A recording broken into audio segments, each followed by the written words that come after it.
Okay, YouTube's playing tricks, but CCN is live.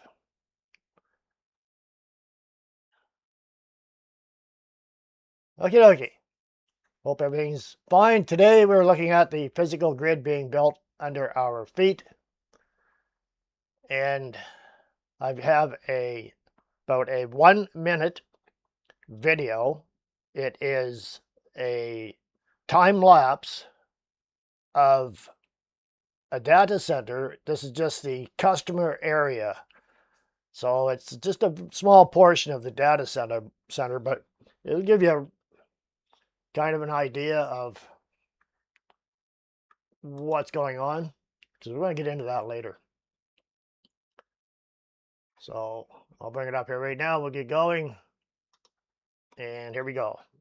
I turned the audio down. It's got goofy music.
Datacenter.com, the foundation of digital economy. So that is, like I say, that was just the customer area. That was 8 years old. So what they have achieved since 8 years is mind-boggling.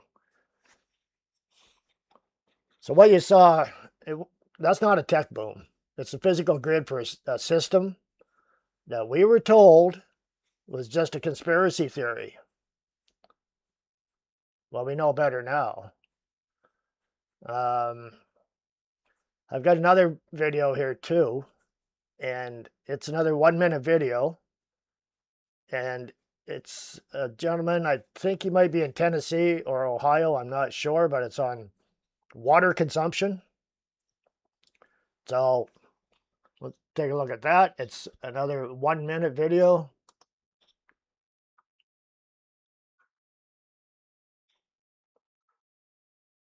And hit play. Climate Reality Project's Tennessee State Coalition. I'm talking about the dangers of data centers for the Great Ohio Climate March. Why? While marching to stop fracking? Because most data centers' electricity comes from fossil gas. Ohio ranks 5th for data centers with over 200 and at least 70 more proposed by 2030. The Columbus area leads the state with over 110 facilities. Your governor strongly promotes data centers, giving developers tax breaks that cost Ohio $127 million last year.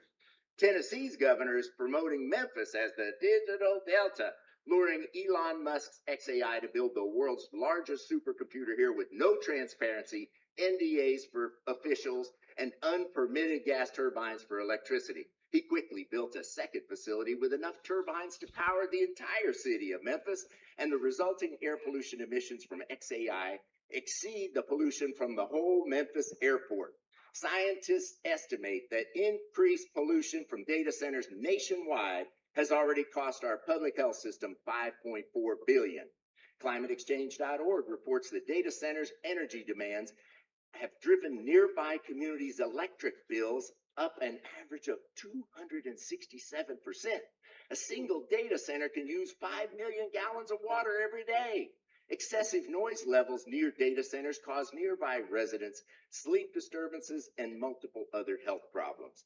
Data centers are disproportionately built in marginalized communities who already suffer from industrial contamination. I urge Ohioans Tell your elected officials no more data centers and stop the fracking. That's not just water. That's the cooling system for the digital ledger the UN is calling for under Agenda 2030. So I'll just say hello to everybody in the chat. And as you probably see, there's a pinned question up there. If you have any information to put in, drop it into the chat. Appreciate it. And let's get into this. Those centers are the warehouses for the data, the water guzzling cooling systems for the digital IDs, and the processing power for the programmable life the UN is calling for in the 2030 agenda. Tonight, we're connecting the dots between the massive construction sites and your freedom of movement. You saw the steel. Now let's look at the scripts. I'm Fred, this is CCN, and it's all going as planned. Let's get into the documents. Now,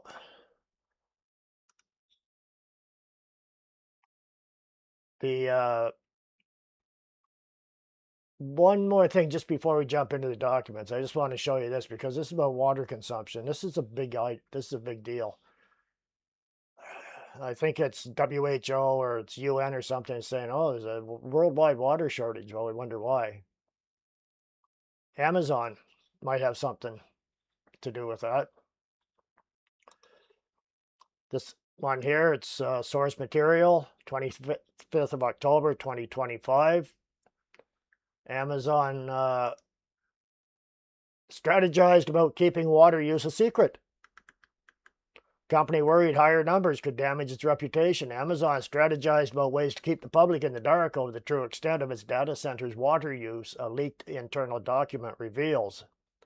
The biggest owner of data centers in the world, Amazon dwarfs competitors Microsoft and Google and is planning a huge increase in capacity as part of a push into artificial intelligence. The Seattle-based company operates hundreds of facilities worldwide, with many more planned despite concerns over how much water is being used to cool them. Now, they're projected to use 7.7 billion gallons of water a year by 2030. According to the leaked strategy memo, which was circulated within the company in 2022, the $2.4 trillion corporation defends its approach to water usage and has taken steps to improve water efficiency. But they won't tell you that, will they? This was a leaked document. This was supposed to never be publicly disclosed, how much their giant server farms can consume. Amazon executives warned that transparency was a one-way door and advised keeping its projections confidential, even as they feared inviting accusations of a cover-up. This is just one of their Amazon data centers, and this is in Arizona.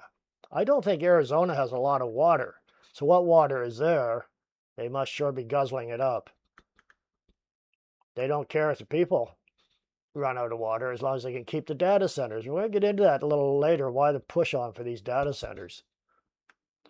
Instead, Amazon officials opted to use only the relatively smaller figure of primary use, 7.7 billion gallons, when calculating progress toward its target because of, quote, reputational risk, unquote, fearing bad publicity if the full scale of Amazon's consumption was revealed. Asked about the leaked documents, an Amazon spokeswoman, Margaret Callahan, described it as, it's obsolete, she said, completely misrepresents Amazon's current water usage strategy. She said efficiency savings have already been achieved and pointed out that other companies also don't count secondary water use. And said that the existence of a document doesn't guarantee its accuracy or finality, she said. Meetings often reshape documents. In November 2022, AWS, that's Amazon, announced a new sustainability campaign, Water Positive, with a commitment to, get this one, return more water than it uses by 2030. Where are they getting How are they doing that? They're going to use water, but they're going to return more back to the community. I find that pretty hard to believe. It's a one-way door. The 7.7 billion gallon primary consumption to 4.9 billion by 2030 is what they're saying that they're going to decrease it by. They don't say how. We may decide to release water volumes in the future, the document said. It would be better if they could own up to it, said a current Amazon software developer who asked to remain anonymous for fear of retaliation. Even if they said it was a low priority, at least they would be honest. And come down here to the bottom line of how they're hiding their water consumption.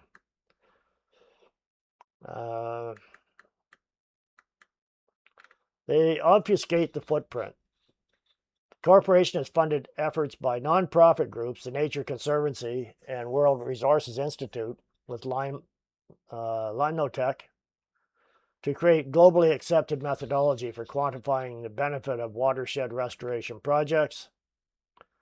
They spend a lot of time creating methodologies that are used to obfuscate the water footprint, Wangusi said, referring to Amazon.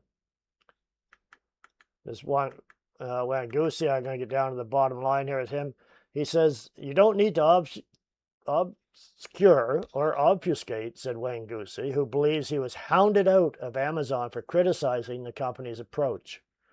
Amazon declined to comment on his departure. It doesn't make you more profitable, he said. It makes you less trustworthy.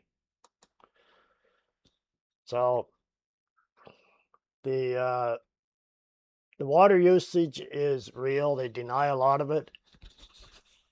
The push on these data centers, the reason they're in such a panic, 2030 is coming up.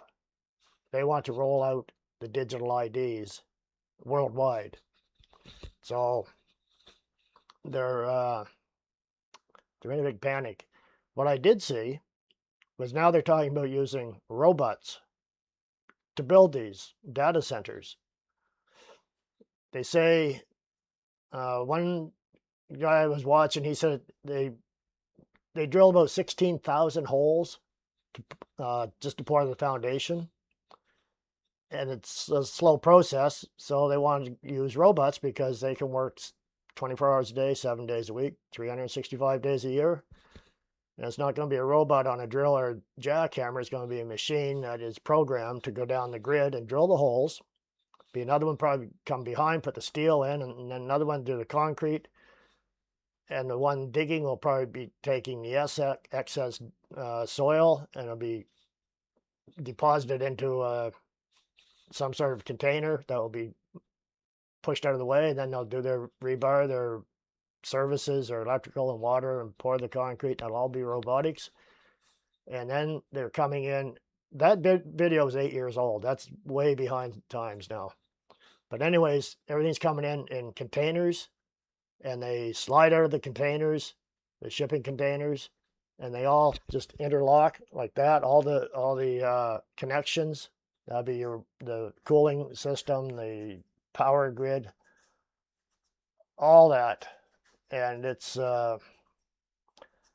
yeah, the reason all these data centers are out there, when they get everybody on the digital ID, they have to hold that information.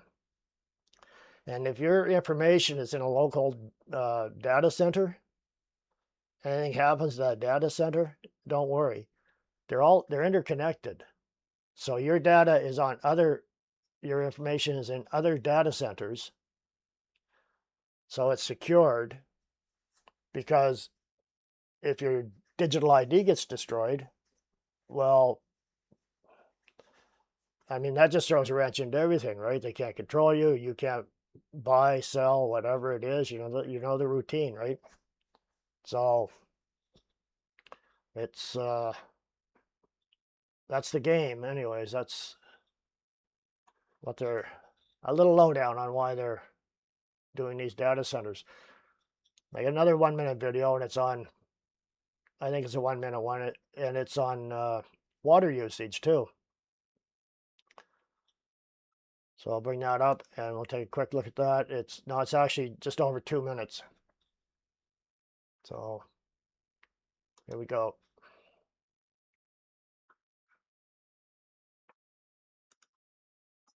Next time you fire off a question to ChatGPT, think twice. Each conversation gobbles up enough energy to power a house, and half a litre of drinking water vanishes. Here's why. Every time you type a prompt and hit send, ChatGPT runs on data center servers that generate enormous heat.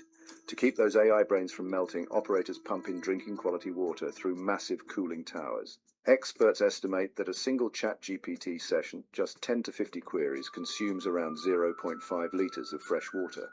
That's as much as a standard water bottle dumped on the floor every time you ask for trivia or a term paper outline.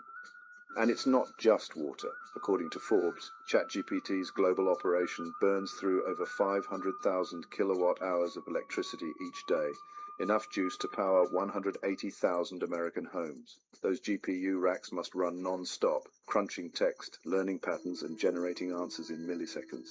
The energy bill for your friendly chatbot runs into hundreds of thousands of dollars daily. Keeping those data centers cool is an engineering nightmare. Picture servers stacked floor to ceiling, each GPU spit roasting its chip at hundreds of watts. Engineers spray misted water through heat exchangers like a giant mist fan evaporating heat. But that water must be ultra pure. Any mineral or impurity spells disaster for silicon chips. So every drop used is drawn from clean, potable supplies. Water that could hydrate people, irrigate crops, or sustain natural ecosystems. Here's the kicker. By 2050, 2/3 of the globe could face water scarcity. Yet as AI becomes part of daily life, from writing emails to drafting legal briefs, our thirst for water and power only grows.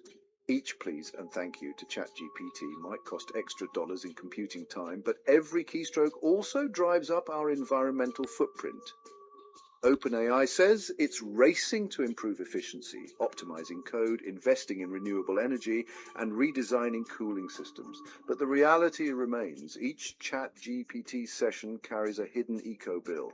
Before you ask for yet another joke or essay draft, pause and consider whether you could ask a teacher, friend, or a book.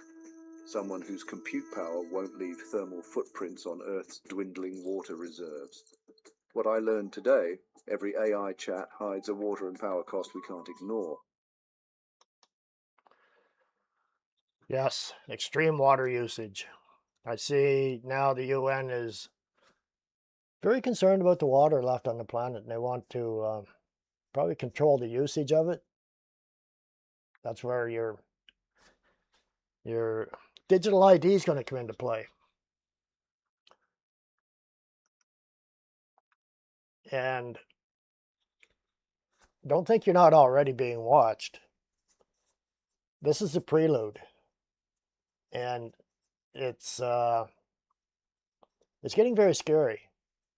This article here is from, I'm not sure which city this is in. I'll see, it'll come up here. This is a leaked bulletin. Shows police treating anti-AI data center posts as potential extremism.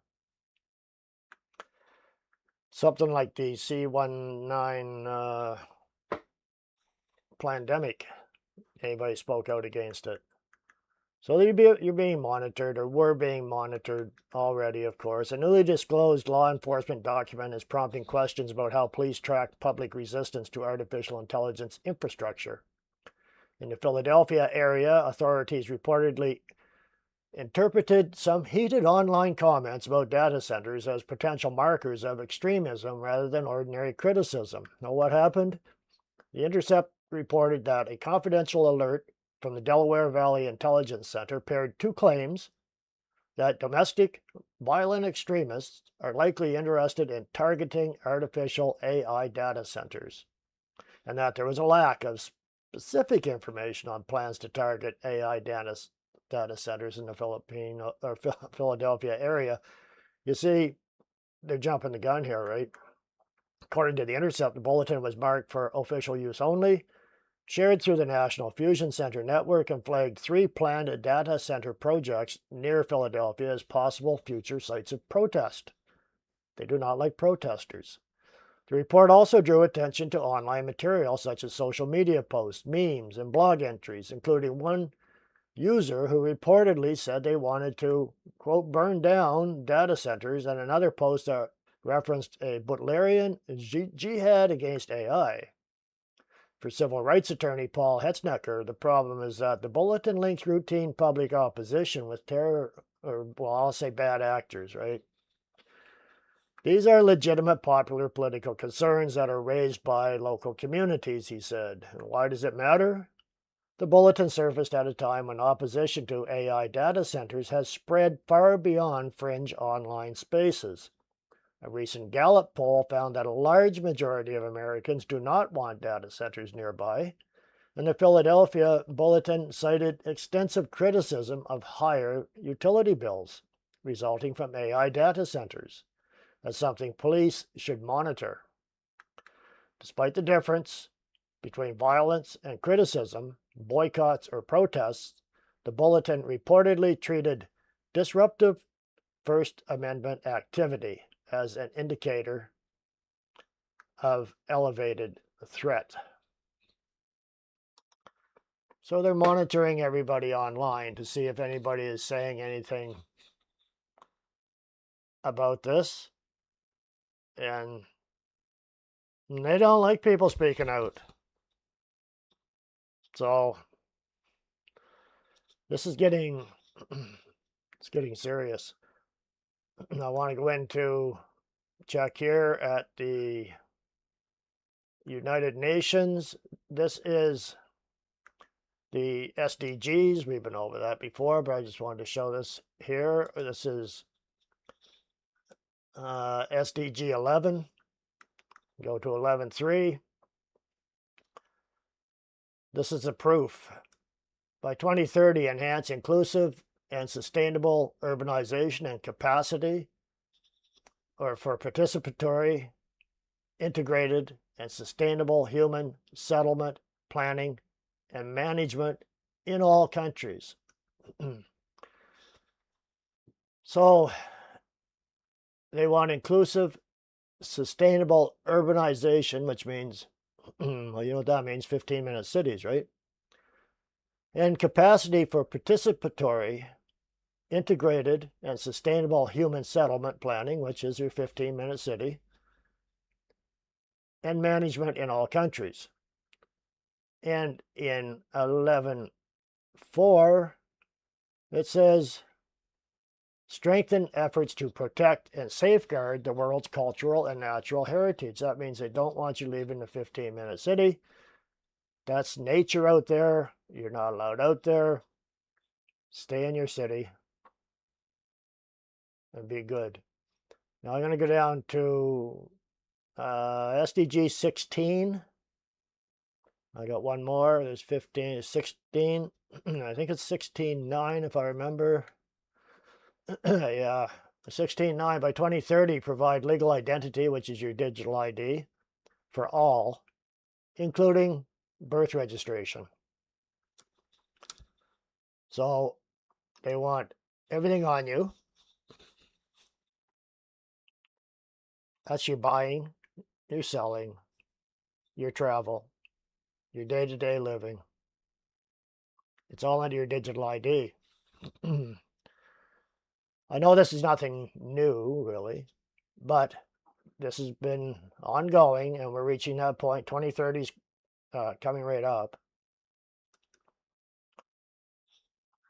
We got the United Nations Secretary General's roadmap for digital cooperation. And I'm just one thing I wanted to show you on this is just a little explanation that they have here. And it is digital human rights, ensuring the protection of human rights in the digital era. Digital technologies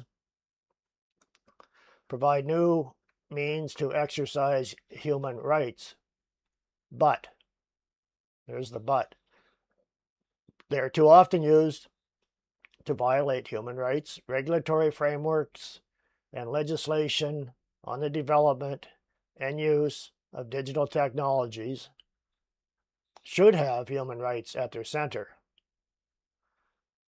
Data protection, digital ID, the use of surveillance technologies, online harassment, and content governance of particular concern.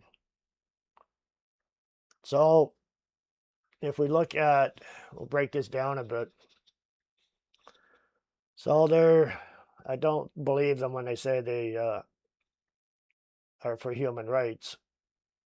I do believe them when they say they're for the development and use of digital technologies and data protection, which they want to hang on to your data. That's the data centers, digital ID, and the use of surveillance technologies. So they kind of say it right there that with your digital ID and the protection of the data so you don't lose it, and be able to use surveillance technology, online harassment, that might be speaking out against the data centers, the digital IDs, or the UN, WHO, WEF. They would consider that online harassment. And content governance, that means they want to govern anything that is said online because they don't want anything getting around, right? So, and next up, how is Canada really in on this now? Like, Canada's kind of behind times, but not really. This is the World Economic Forum. You see the logo up at the top here. Digital ID and Authentication Council of Canada. The Digital Identification and Authentication Council of Canada believes it's imperative that Canadian institutions protect and promote Canadian values and perspectives as the digital economy develops. They want robust, secure, and scalable, implement, protect, and enhance privacy by design, inclusive. They want everybody on it. Transparent in governance and operation. I have not seen any transparency with this government at all, or with the previous one. And build on open standards-based protocols interoperable with international standards. That's probably for international travel. Cost-effective and open to competitive market forces. Maximize data transfer between authoritative sources and will not create new identity databases, which they really don't have to create new ones if they do it right the first time. That's your mobility. So in order to move around, the government of Canada is looking after us. So they say. We have this one here is the World Economic Forum, our friends at the WEF, which Mark Carney is one of the higher ups in there. And the only thing I wanted to bring up here was this little box, this little blue box. I'll bring it up. I got to increase it so you can see it. And it says identity. This is a definition. Who a person or organization fundamentally is. A combination of attributes, beliefs, personal and organizational history, and behavior.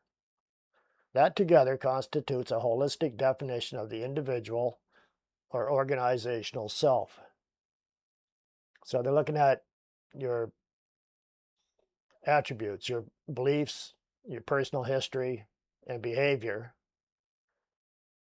to get a definition of who you are. And the identification is the act of verifying identity, which is digital, proving who people are and organizations who say they are, because that's your face scan, retina scan, your fingerprints, all that stuff. And that's right out of the WEF. This one here is a little older. It's from Houston, Texas. And I find it very impressive, actually, because we're looking at surveillance cameras. So here's what happened in Houston. I'm not sure what year this was. It was back a while.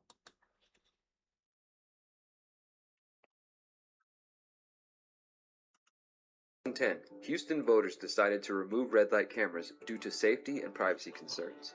Despite the best effort of Houstonians, over the last decade, the city of Houston has installed thousands of surveillance cameras in the Houston area. In addition, HPD is also in possession of a variety of tools which have the potential to violate Houstonians' privacy. For example, in recent years, HPD has partnered with the Harris Corporation to use so-called stingrays, devices with the capability of gathering data from innocent Houstonians' cell phones. HPD also operates a real-time crime center, a command center where Houston police monitor camera feeds from around the city 24 hours a day, 7 days a week. Centers like these are popping up around the United States, and a recent report from the Georgetown Law Center on Privacy and Technology warns about the dangers of these centers, especially when combined with facial recognition software. Facial recognition itself is becoming normalized at Houston's airports as it becomes required for travelers. Altogether, this surveillance apparatus represents an extremely grave threat to the privacy of Houstonians. It is also another area where the people of Houston have not had an opportunity to voice their support or opposition for such programs. My name is Derek Brose. As a journalist, I worked to inform Houstonians about the dangers of this technology and question the former chief of police about the privacy threats. Now, as a candidate for mayor, I am calling for these programs to be placed on the ballot so the people of Houston can decide whether or not they want to continue to fund this invasive technology. I think that was from 2010, so I don't know if he won mayorship or not, but at least he was on the right page. This stuff is almost looks like science fiction, but it's not. Unfortunately, it's reality. And I'm just going to, scrolling down here, I have something else I wanted to bring up. And what it is, it's just a diagram. And I think it's coming up here. It's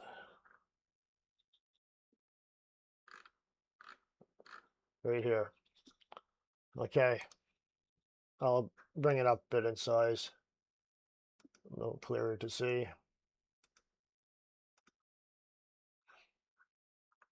So this would be the citizens in the middle, the taxpayers, the givers, the lenders, the borrowers, the investors, the savers, and the buyers. We can go up to the buyers, and then that breaks off into supply chain tracking, carbon footprint tracking, digital payments, that's your digital currency, and carbon footprint tracking so that they know what you bought, where you've been, what you're doing. So they can control your digital currency, and sharing the economy to make sure everybody's equally broke. The one that got me was down here, and it is, where is it?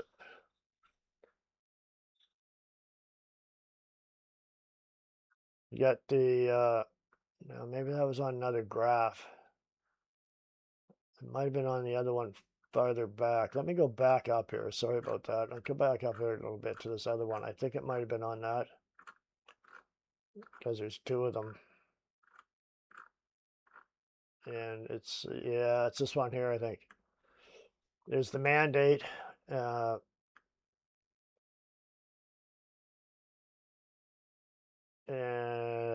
Nope, I've lost it. Anyways, one was basically how to rat out your people in the neighborhood. If you think if they're not complying, it's your duty to report them. So all the Kens and Karens out there that we dealt with during the pandemic, they'll be in their glory, because if anybody looks at them the wrong way, they'll just make a complaint. The police will make a note, probably give you a knock on the door, like what they're doing in the UK. If you share a meme or make a bad comment, you get a knock on the door. Some people get hauled away to prison. It's coming, folks. That's the plan. So we got to deal with this head on. The WHO is involved, of course, right? So WHO and partners launch a new initiative to expand the use of digital health wallets. So you are going to have a digital wallet, which will have your digital ID. It'll all be on one card probably, or whatever it is. They might even try to chip people. We don't know yet what their game is. They'll say, well, the card could be lost or stolen or hacked. The World Health Organization, in partnership with Temasek Foundation, have launched a new 3-year initiative to help member states of the Association of Southeast Asian Nations transition from paper-based health records to secure, interoperable digital health wallets.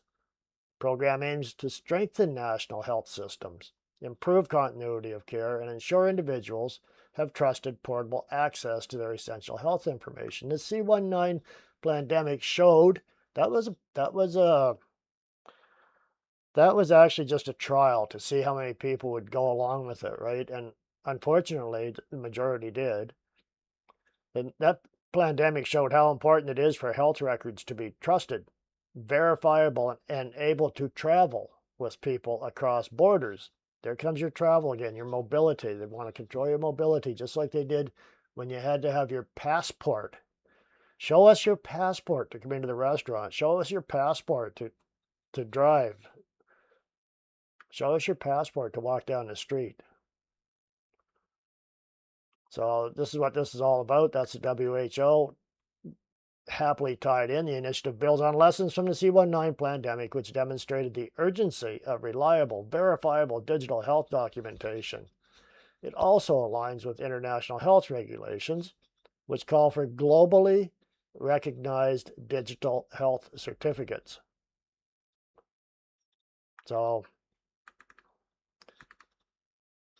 yeah,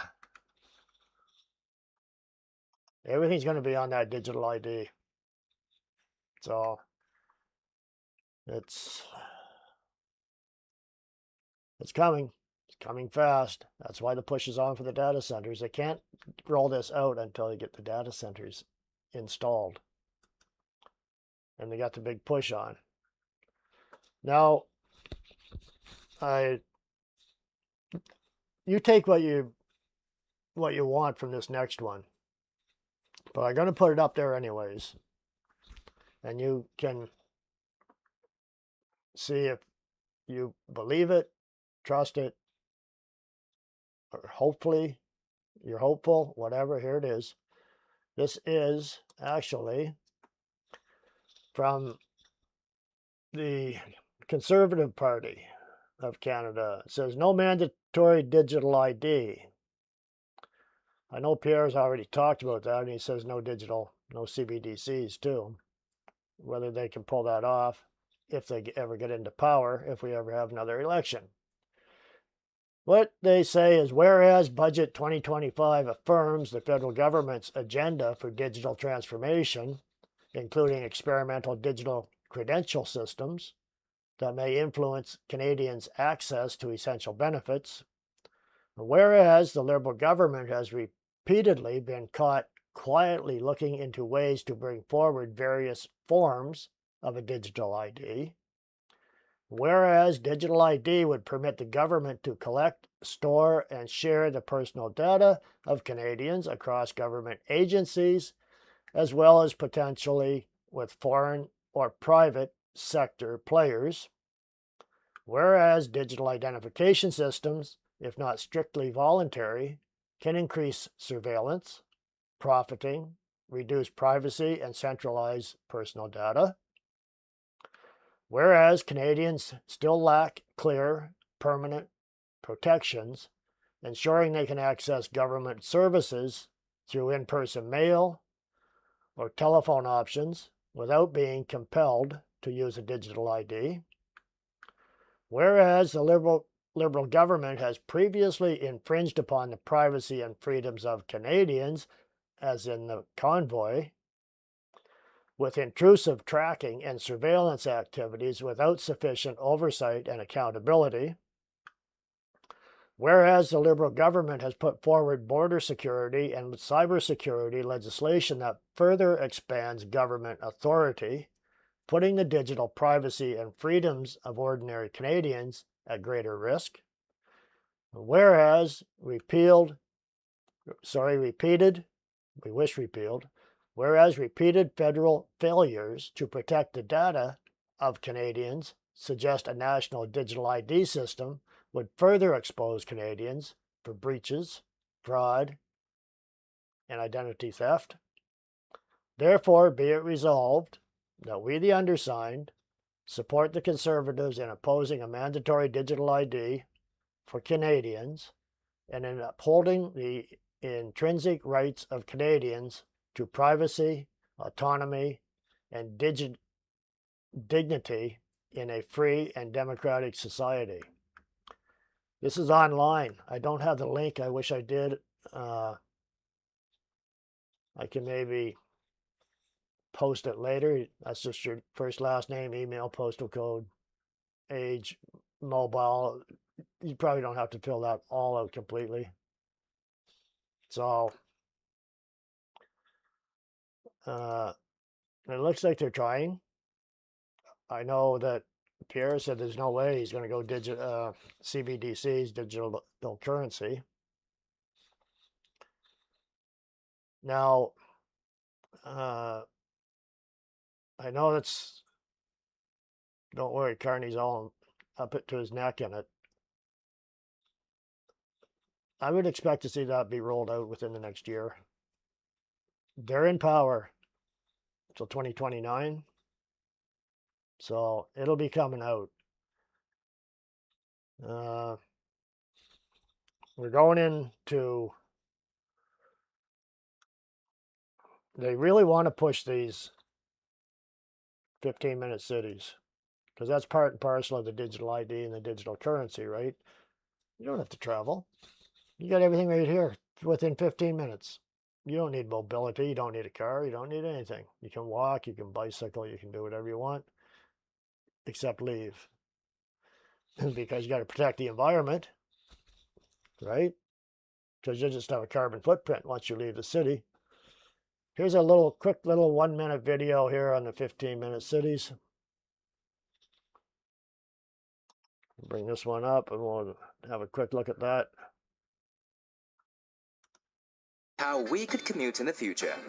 With iris scan authentication, Jack enters his designated B to start his commute home from work. He has planned a birthday for his daughter and really likes a recommendation by his personal AI assistant.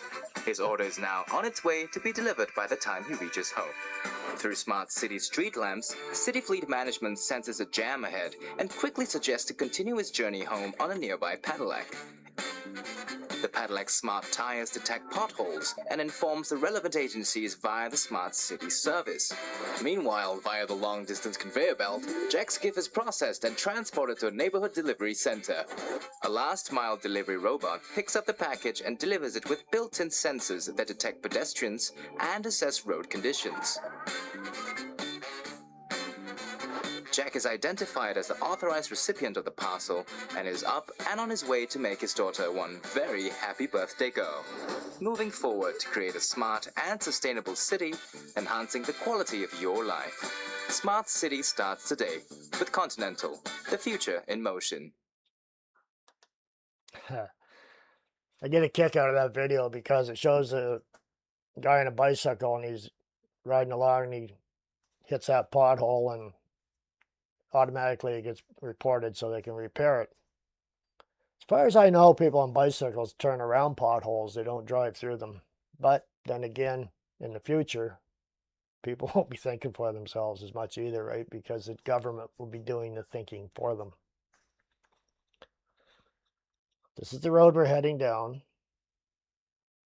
It's not looking good. We got, actually next week, I've been already working on next Sunday's live stream.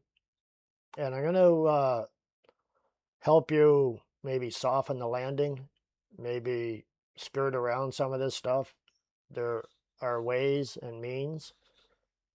And some of it's technical, some of it's just common sense. But we can all look at it. And even if you can pick up a couple of tips out of it, it will work for you and against them.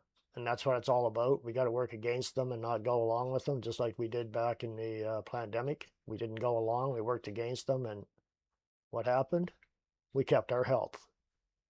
We kept our sanity. And we separated the wheat from the chaff. We separated the followers, the weak-minded people.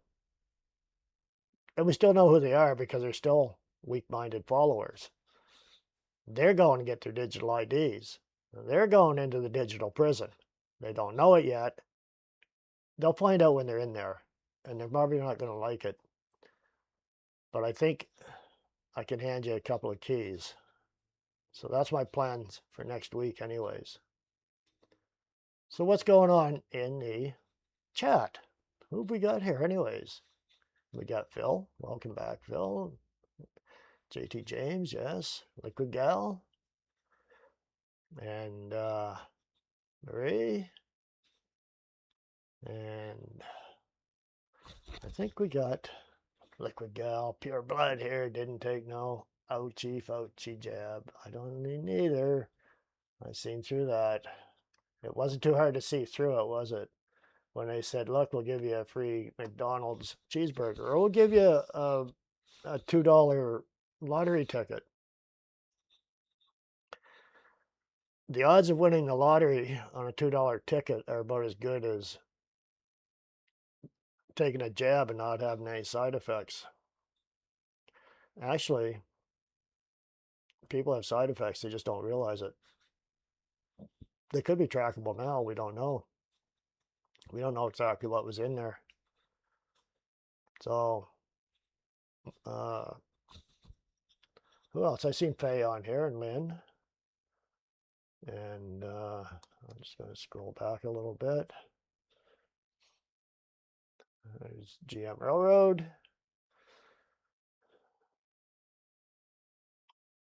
Yowza. So, what was this now? They were giving this without the parents' consent. Very good point. Exactly. They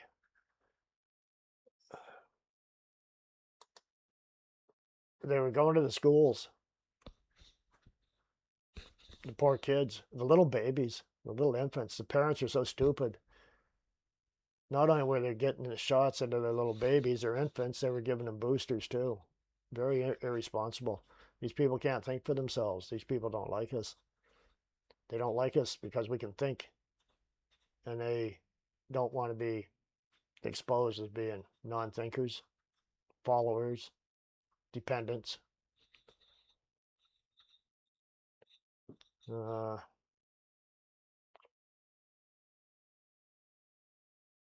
Refused the jab. Same with my boys. Emma, right on. But now we know. That was a wake-up call. And we know now because we've lived through it. It's been exposed, but it's still secretive. They still don't want anybody speaking about it. There's a lot of stuff out there, but it's not on the mainstream. That's our problem, is the mainstream media.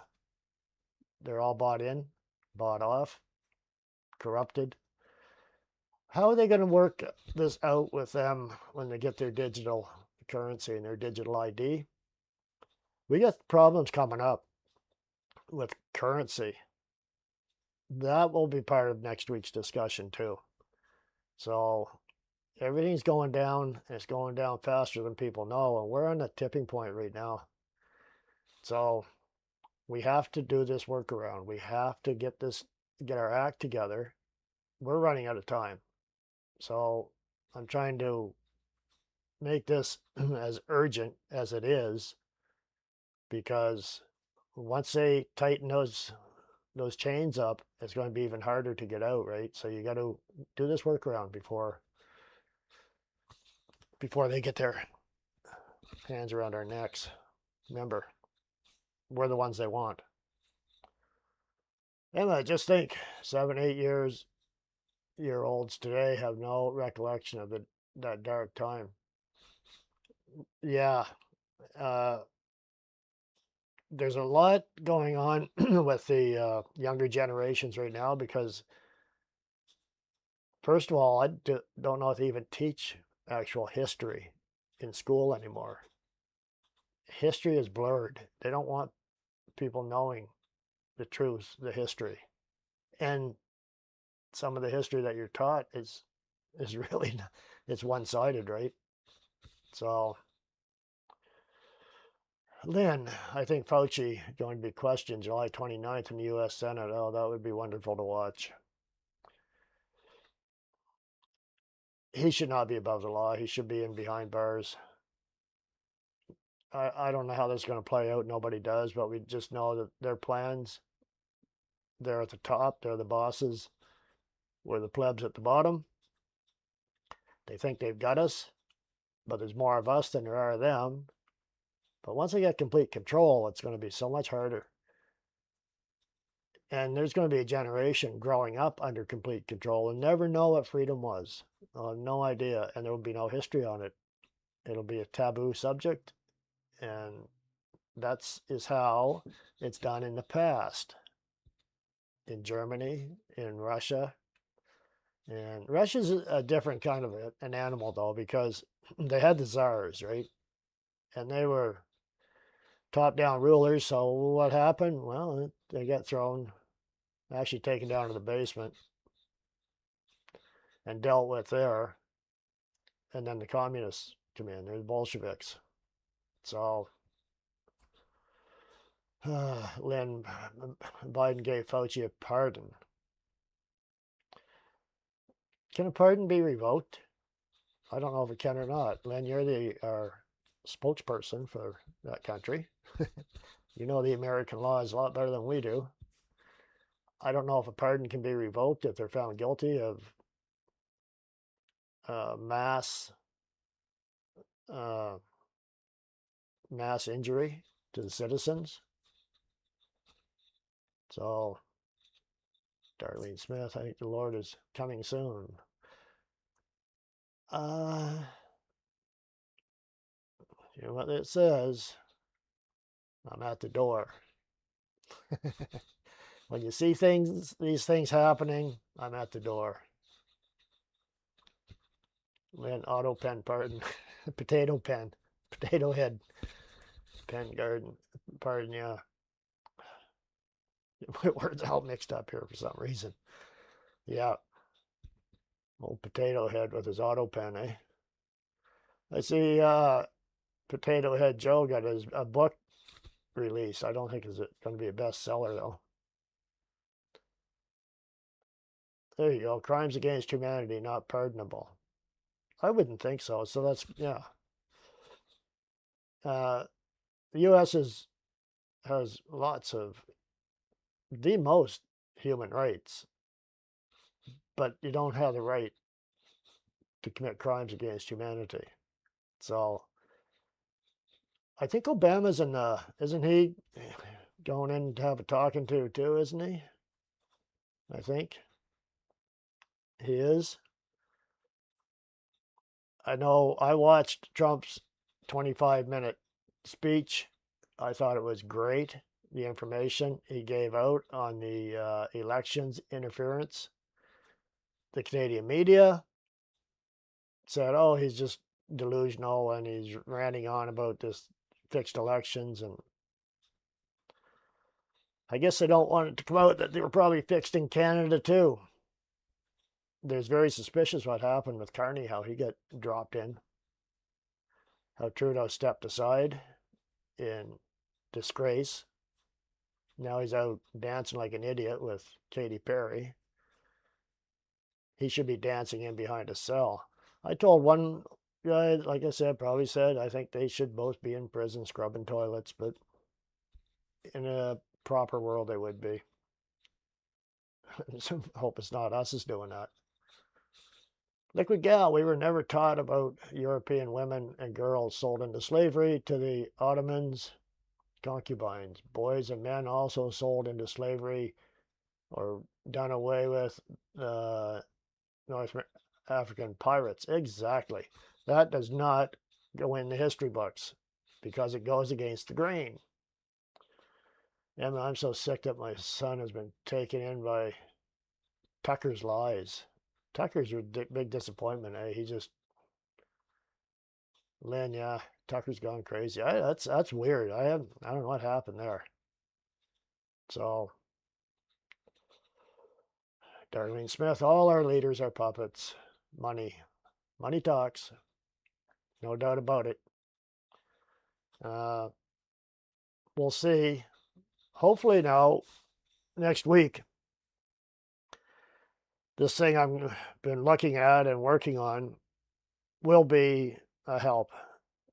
It will, even if out of the whole list of items I'm working on, even one or two, if you can make use of one or two, it's going to make your life easier. And we have to brainstorm, get the information out to your friends, not to the idiots. We want the governments to concentrate on the low-hanging fruit, the liberal supporters, the Democrat supporters in the U.S. I don't know how the U.S. is going to deal with this. I think right now U.S. is going to be the free state, the free country, but it may be the last one to fall. But the economies are going down. We're in for a crash. We're just overdue for a crash. Jim Railroad used to like Tucker. Yeah. And Phil, mind control is active. Well, the media is the mind control.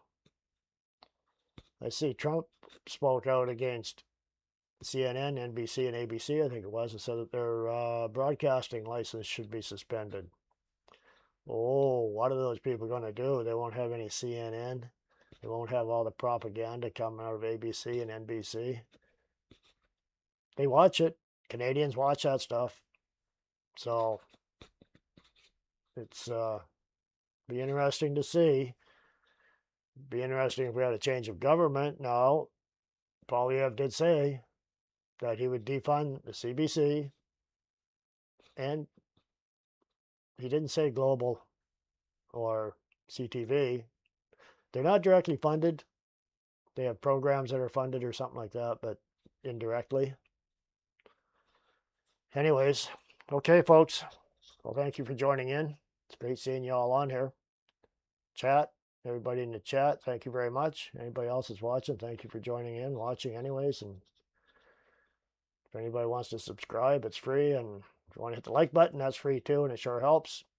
And we will get on this next week and see if we can set ourselves up to fare a little more normally than what they've got planned for us.